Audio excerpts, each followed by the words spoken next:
Okay, good morning, good afternoon. Okay, I'm here. I will continue the reading novel. The title is The Beast Heard by Shallcross, Part 8.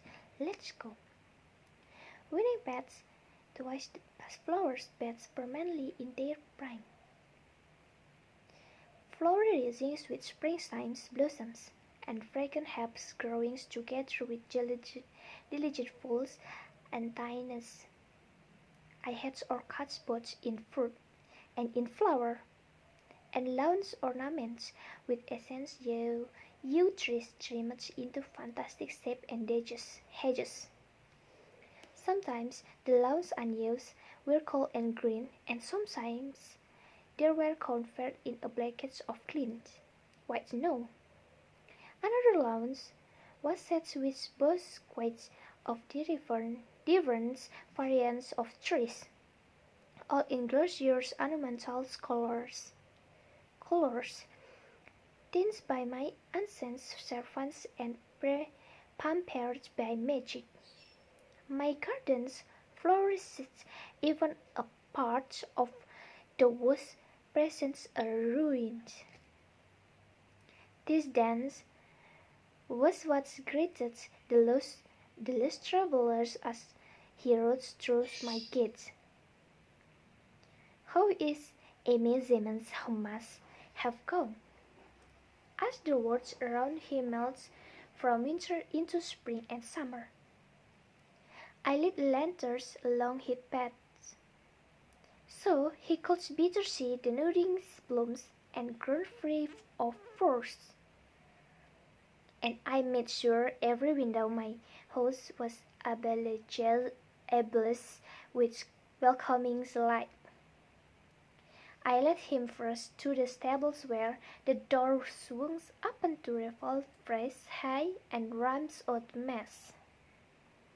He dismounted, but didn't directly let his horse inside. This puzzles me until something registered in my mind. Something I had in church overlooked. This man was afraid. He had come from a winter forest, stepped in a legend of terror, to a springtime's paradise exhibiting magical opening stable doors. The man hesitated for some few minutes, but was eventually decided in his course of actions by his horse. As the seconds trickle away, it becomes obvious they were in no immediate danger. At least the horse thought so. To it, the smell of oats becomes more important than the smell of magic, which, although strange, apparently offers no retreat. And after a while, it begins to demonstrate its interest in that lay beyond the threshold of the stable door.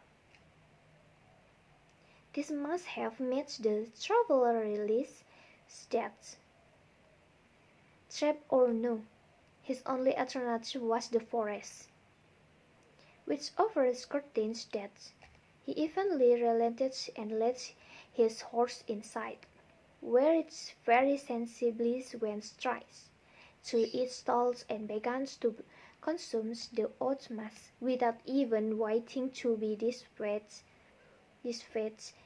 of its livery. The man lingered a while with his animal, making an attempt to care for it. I seen attempts, for he had hardly touched the great straps before it becomes unblocked.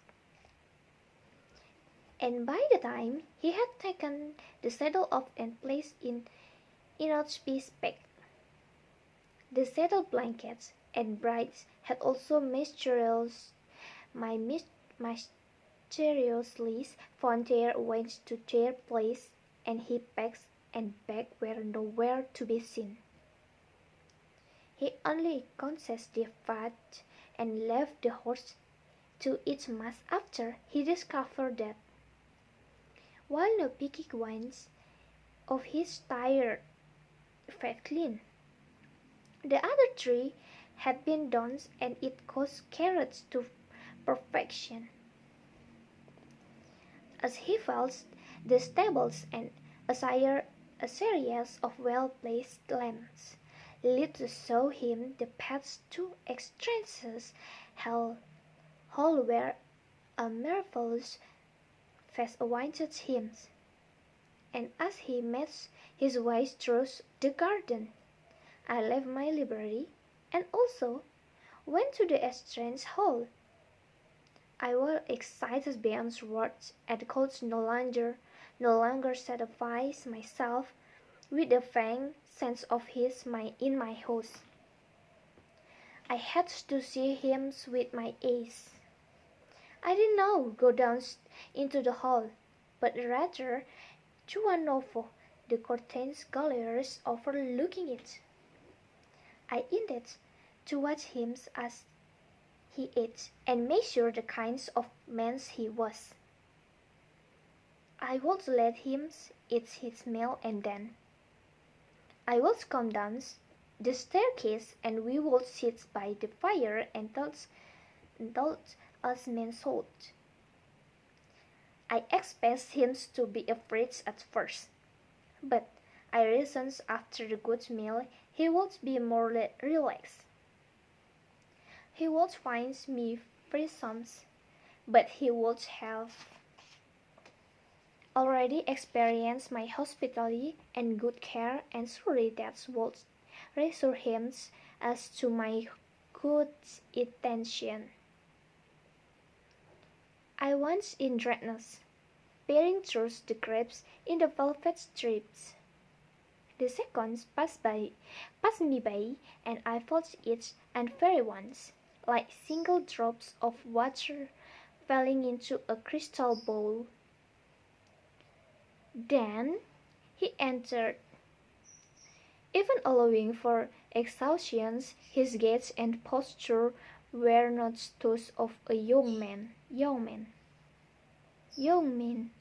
Okay, he stopped when he saw the table lights out before him and was so taken it. He didn't notice unsent servants remove he could.